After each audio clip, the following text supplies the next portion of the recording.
Hello and welcome to this edition of the Native News Update on Friday, October 30th. I'm your host for today's program, Kimberly Acosta. Many of the stories you hear here can be found at our website, IndianCountryNews.com, or you can check out IndianCountryTV.com. And here's the news for the day from the Associated Press and other Native news sources. On October 27th, prominent members of the House of Representatives held a unique town hall-style hearing entitled Cost of Broken Healthcare System, Benefits of Public Option.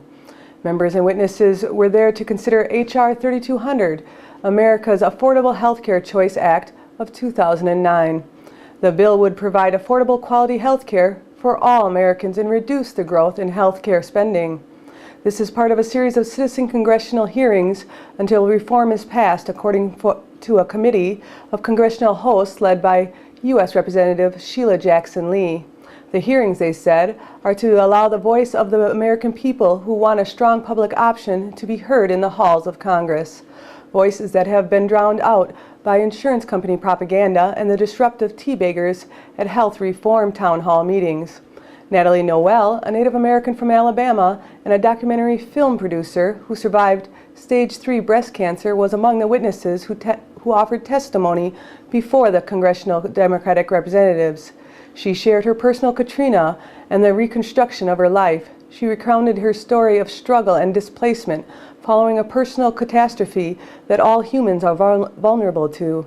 And she related it to the bigger picture of how we as Americans have failed our fellow citizens from Louisiana to Mississippi to Alabama, and how today that failure persists as health care is denied to so many millions of Americans simply because it's beyond their financial means. For more information on Natalie's current documentary project, Reinventing Paradise, you can check out truthout.org/1029094. U.S. Attorney General Eric Holder pledged to help the nation's Native American tribes fight high crime rates in their communities. Speaking after a meeting with tribal leaders in St. Paul, Minnesota, the nation's top law enforcement official said reducing crime affecting Native Americans is a priority for him. Holder added it is simply impossible to exaggerate the severity of this issue. He said data shows some reservations have violent crime rates 2, 4, and sometimes 10 times the national average. Holder said he is creating a Tribal Nations Leadership Council that he will meet with twice a year and provide him with advice. He also said he intends to visit tribal communities several times during the next year and beyond. Holder's department is also accelerating resources to tribal communities, noting more than $397.4 million has been funneled to them through more than 25 grant programs.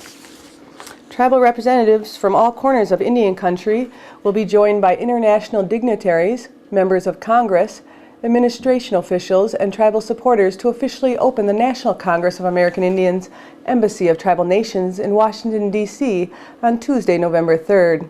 The historic opening coincides with the first annual Obama administration's Tribal Nations Conference set for Thursday, November 5th at the U.S. Department of the Interior. The administration invited one representative from every federally recognized tribe in the U.S. to attend the conference. For more information on the National Congress of American Indians, you can visit ncai.org. Jana Mashoni, a Grammy-nominated 7-time Native American Music Award-winning artist, just finished her week-long Canadian promo tour for her soulful new album, New Moon Born. New Moon Born is packed with old-school R&B flavor, instant pop classics, and intense ballads.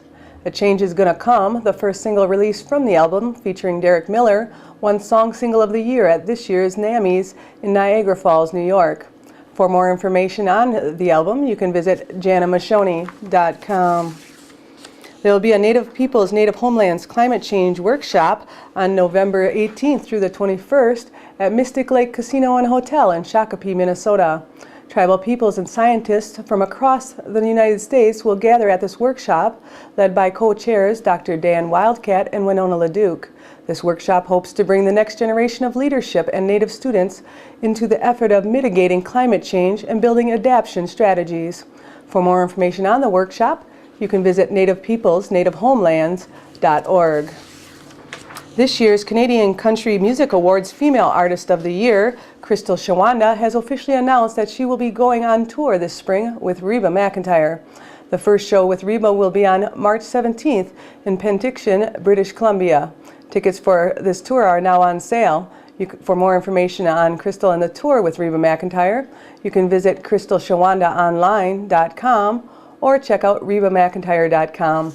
And that is the latest news from Indian Country on this edition of the Native News Update. I'd like to thank you for joining me and have a grand day.